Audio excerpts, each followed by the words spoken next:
Hai, akkam jirtu nagaa waaqayyoo bakka jirtanitti isiniif haa ta'u hordoftoota Faares Tuubii Official bakka jirtanitti nagaa waaqayyoo dachaa isiniif haa baay'atu jenna. Har'a faarfataa tokko isiniif fidee dhufeera. Gara isaatti osoo hin darbin dura namoonni YouTube kanaaf haaraa taatan yookaan chaanaalii keenyaaf haaraa taatan Faares Tuubii Officialin like, share, subscribe gochuudhaan maatii keenyatti dabalamaa isiniin jenna.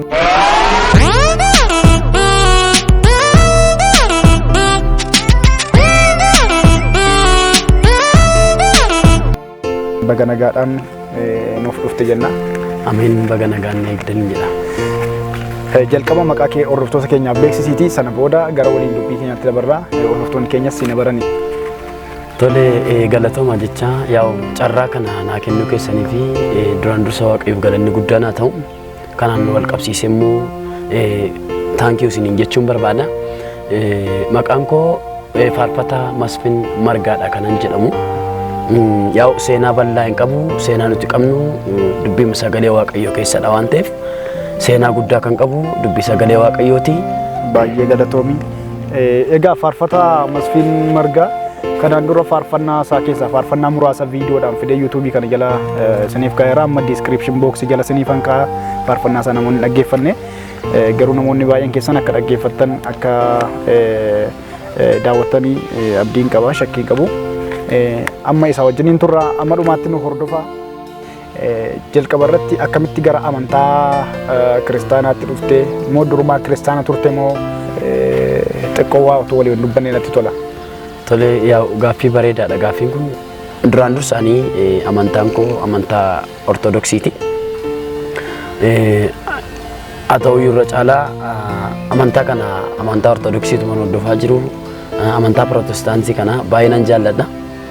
Faarfannaa isaan hojjetanis nan jaalladha. Akkasumas adeemsaa fi istiraatejii isaan ittiin gaggeeffaman yaa'u bal'aasaa yoon keessa gad fageessee beekuudha baadhe odeeffannoo namoota irraa wal qabatee baay'ee nan jaalladha. Kanarraan kan ka'e ani gaa duraan dursa sii kaaseera amantaan Ortodoksii asiin jedheera. Yaa'u yeroo sana keessa yeroon Ortodoksii ture wanta bal'aa hojjechaan ture sana keessatti fakkeenyaaf gama faarfannaa wajjin wal qabsiisee yeroon amantaa sana keessa ture keessatti wantan hojjechaa ture ni jiraata. Achuma keessattiyyuu? Achuma keessattiyyuu faarfannaa keessa qooda qabdu ture? Eeyyoo qooda nan qabaadhan ture. Yaa'u meeshaalee taphachuudhaan wal qabatee faarfannaa faarfachuu wal qabatee wanneen kana wajjiniin waan akka kanaatiin hojii tajaajilaa turte keessatti tajaajilaa ture. Okay, baay'ee wanta gaariidha. Akkamittiin dhufte gara kanatti? Tole yeroon amantaa Ortodoksii sana keessa jiru bada waa'ee sirbaa irratti namni bal'aasaa gad fageessee amantii wajjin wal qabsiisee wanti sepaareet godhu hin jiru. Haa ta'u iyyuu garuu akka carraa ta'ee yeroo sana wantan ittiin namoota bohaarsu wayinan qabaadhan ture. Fakkeenyaaf sirba fa'aa waan akkasii kana nan jaalladha beekta. Sirba jaallattu? Sirba nan jaalladha tu gara gooftaa kanatti hin dhufne. Ortodoksii ma keessa taate amantaa Ortodoksii keessa taate? Amantaa Ortodoksii keessa hin jiru sirba baay'een jaalladha. Sirba yeroo mun jaalladhu maal godha? Namoonni bifa affeerraadhaan na waamu. Bifa affeerraatiin sirba irratti waamu? Bifa affeerraadhaan na waamu. Yeroo sanatti waan inni irraanfanne keessaati akka mudannootti kanan kaasu halkan guutuu cidha gaa'elaa wayii tokko ture beekta. Cidha gaa'elaa sana ture. Cidha gaa'elaa sana keessatti akka waamicha wayiitiin na waamanii halkan namoota gammachiisuudhaaf akka ammaa kana haalli saayinsii fi teekinooloojiin hin babal'anne kaasettaa teeppee itti godhuudhaan kallattii sanaatiin waan akka daansii wayii jedhamuun jiraata beekta. Eeyyoo kana sana wajjin wal qabsiisee. Teeppii marratti bantaniitu wajjin dandastu? Wajjin dandasna. Namoonni sana wajjin wal qabsiiseetu yeroo baay'ee waan ani kana wajjiniin irra caala namoota gammachiisuu waan an jaalladhuufi namoonni naaf affeeru beekta. Sanaaf halkan tokko sirbaan bule beekta. Halkan tokko sirbaa buleetan gara barii irrimni nu qabeenyaa hin rafne. Irrimni nu qabee gaafa rafnu halkan walakkaatuun irriba keessa ciisaa jiru abjuudhaanii nama uffata adii wayii guutummaa guutuutti uffata adii wayii kan uffatu wayii tolkan dhufeetu qoodan sirbaa ture.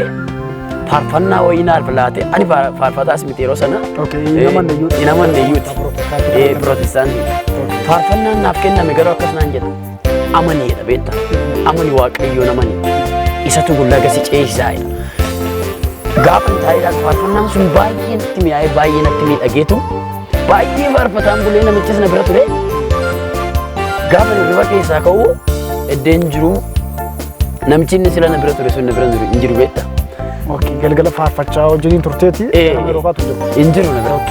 Sanaan booda halkan barii ka'eetan mucaa goddenyaa wayii nan qaba mucaa sanaan akkasan jedha dubbii wayii akkas jedhu halkan edaa abjuu kootiin dhagayeetan kana dhaggeeffataa ture.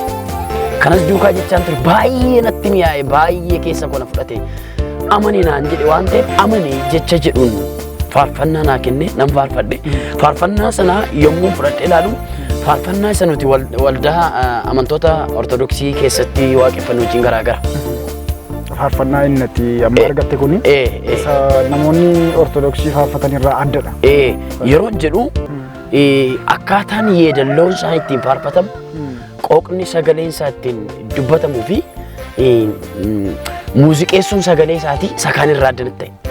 Kanaafan amanii naan jedhee halkan walakkaa dhufee jedhee mucaa goddenyaa kusaanitti haasa'e inni immoo pheenxeedha beekta. Pheenxeedha garuu utuma pheenxee keessa ta'ee jirutu sirba kana ilaaluu jaallata. Sanaa booda akkas naan jedhe waan ta'eefin kana booda baqqaan gara amantaa kiristaanaa yookaan pirotestaantii kana deemetan amanuun qaba fudhachuun qaba jedheen barii lafaa sana namni ganaa sirba naan jedha ganaa dhufee nu dandeessa. Kaatee akkatti sirbitutti beeku namoonni. Eeyyoo akkatti ganaa na eegu ani garuu bakka akkas naan jedhe waan ta'eef jedhee nan didee guyyaa gaafa sanaa dhufee murtoon fudhadhe. Sirba dhiiste jechuudha bakka sirba nan dhiise waan si dhibochaadha yeroo sana ofii kollee sirba baasuudhaaf sirba sagal barreesseera. Sirba sagalee ni barreesse. Kan dhuunfaa keetii. Kan dhuunfaa kooti. Qopheessuudhaaf kaasetta qopheessuudhaaf. Namoonni arramoo borbaasaa jedhanii kan na yaadan. Ifin eddeen gooftaa fudhadhee illee kaasanii immee sirba kee maaliif hin qopheessin haftee sirba kee maaliif hin baasin haftee sirba kee baay'ee hawwanna baay'ee barbaannaa kan jedhan kaasaa turanii haa ta'u garuu carraa sanaan argachuu waan dandeenyeef lakki arraa yeroo itti sirba baasu miti kana booda waaqayyotu na waame waan ta'eef kana booda qopheessuu qabu jiraate yoo waaqayyo na gargaare ayyaana isaa naa dabale waamicha waaqayyo wajjin kennaa waaqayyo wajjin wal qabate gara biraattiin daayiverti ta'ee jira waan ta'eef sirba irraati adda ba'eera kanan jedhu. Sirba dhiiftee gara faarfannaa. Sirba foonii dhiisee keessaa ba'eera jecha. Tajaajilatti erga dhuftee yookaan erga tajaajilatti dhufteeti wanti si mudate wantumti ati kana ta'uun qabu garuu wanti kun irratti ta'eera wanta jettu kan jiru jira. Tolee egaa yaa'u tartiiba isaa qabatnee yoo kaasnee haasofne yeroo bal'aa nu fudhachuu danda'a. Haa ta'u garuu egaa si'a kana ergan gooftaa fudhadheen carraa kennaa hafuuraa argadheera. Kennaa hafuuraa kana kennaalee hafuuraa garaagaraadhaan kanan tajaajilu. Amma yeroo kana. Yeroo ammaa kana jechaadha.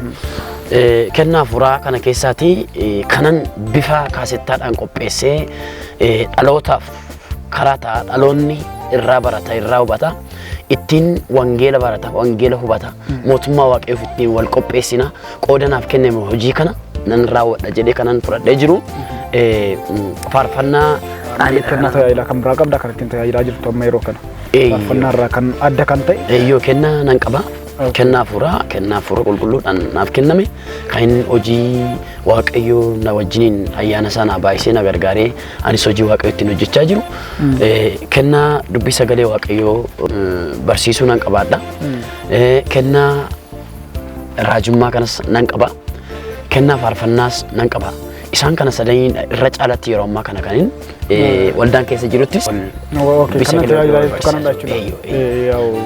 tajaajila garaagaraa kan tajaajiltaa jechuudha. Faarfannaa haaraa hojjechaa jirta. Faarfannaa kee immoo faarfannaa kana dura faarfannaa muraasa yaa'anis yuutuubii kana irratti siif gadhiiseera.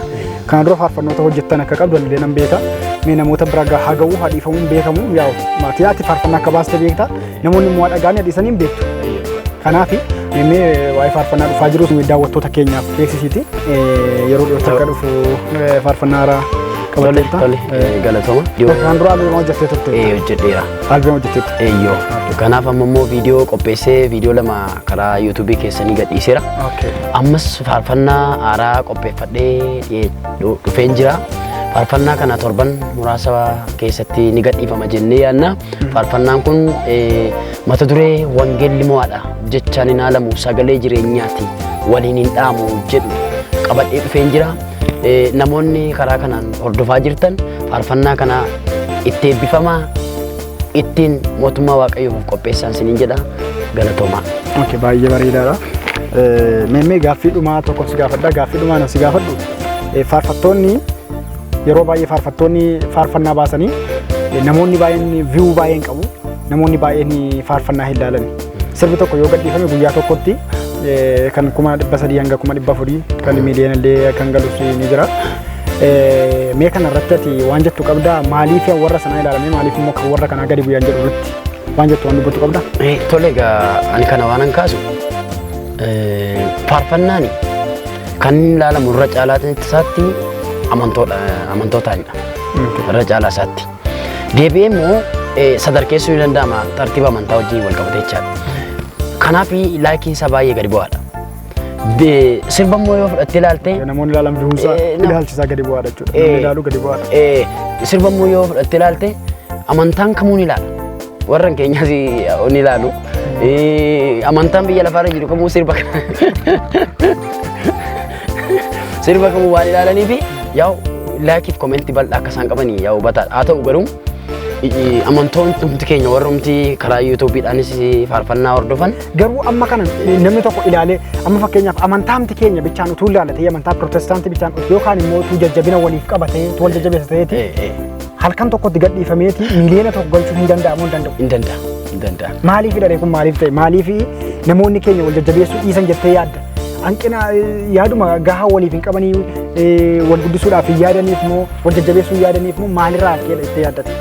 Egaa kana yoo akka tilmaamaaf yaadan kaasutti yoo fudhadhee ilaalee gaaffiin kellee yoo natti ulfaataa fakkaate namoonni irra caalaa isaatti akkuma sii kaase dhageettiin nama inni isqeel jedhu sanadha inni sii kaase isqeel boqonnaa lama irratti miila keedhaan dhaabbadhoodha isqeelii namni dhageettii isaa maalidha irra caalaansa faarfannaa kana bal'aasaa kan ilaalu hafuuratti warran bilchaatoo ta'an deebi'ees immoo waa'ee hafuuraa hubachuu warri hin danda'an illee tilmaama.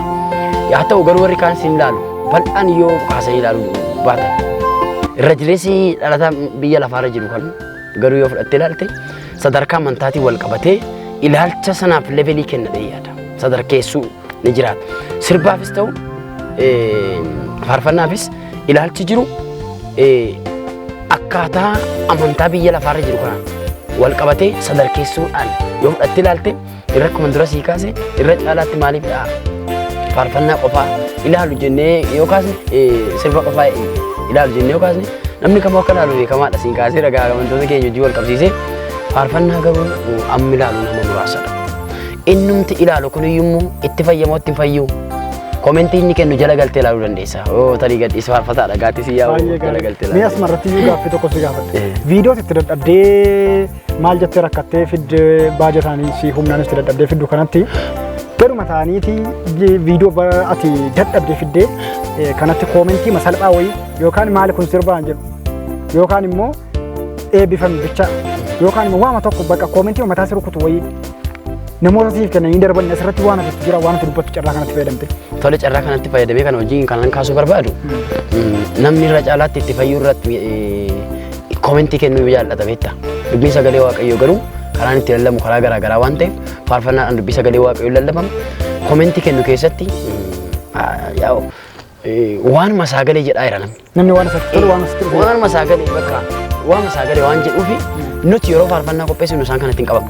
Isaan kanatti qabamu sammuu keenya sanatti hidhamuun nurra jiraata. Gonkuma nuti yaadni keenya waa'ee mootummaa waaqayyoo lallabuu qofa. Gaheen keenya hojjennee gadhiisurraa kan hafe namni akka sagaleetti fudhatu. Kadhannee humna akka godhatu gochuu. Baay'ee gaariidha. Egaa gara xumuraatti finneerraa faarfataa Masfin Margaa viidiyoo bareedaa fidee dhufaa jira. Egaa akkuma inni dubbate viidiyoo bareedaa qabatee dhufaa jira. Faarfannaa baay'ee bareedaadha nama hubatee dhaggeeffatee fi kanaaf yeroo dhiyootti nu eegaa siniin jedhaa jira. Yeroo dhiyootti nu eegaa Faares Tuubii Ofishaal jalatti argattu. Asumaan namoonni sabiskiraayib hin godhin jirtan subscribe gochuudhaan milikkita bilbilaa sana tuqxaniitu ol kan jettu yeroo godhatanii yeroo nu viidiyoo gadhiifnu dafee isin bira ga'a jechuudha. Faris TV official namoonni subscribe hin godhin jirtan ammuma subscribe godhachuudhaan maatii keenyatti dabalama sin jaallanna sin kabajna. Egaa kabajamoo ijoollee Waaqayyoo fi hordoftoonni Faris TV official bakka jirtanitti nagaan isiniif haa ta'u, nagaa isiniif hawwinaa.